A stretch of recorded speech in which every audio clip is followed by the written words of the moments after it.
আমি আল্লাহ দায়িত্ব দিলাম, আল্লাহকে ভয় করো, আল্লাহ রাব্বুল আমিনকে ভয় করো, তাকওয়ার পথ অবলম্বন করো। আর আমি আল্লাহ বললাম ওয়ালা তামুতুন্না, কখনো তোমরা মৃত্যুবরণ করো না। আল্লাহর জন্য তামুতুন্না নুনের উপরে সকিলা লাগে না, কিন্তু আল্লাহ বলছেন কখনোই যেন তোমার এই অবস্থা না হয় যে তোমার মরণ হয়ে গেছে আর তোমার ঈমান তোমার সাথে ছিল না।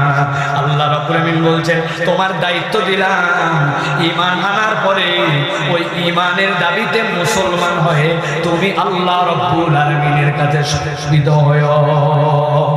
এখন জিজ্ঞাসা, আল্লাহ রাব্বুল আমিন আমাদেরকে মুসলমান হতে বললেন, কিন্তু আল্লাহ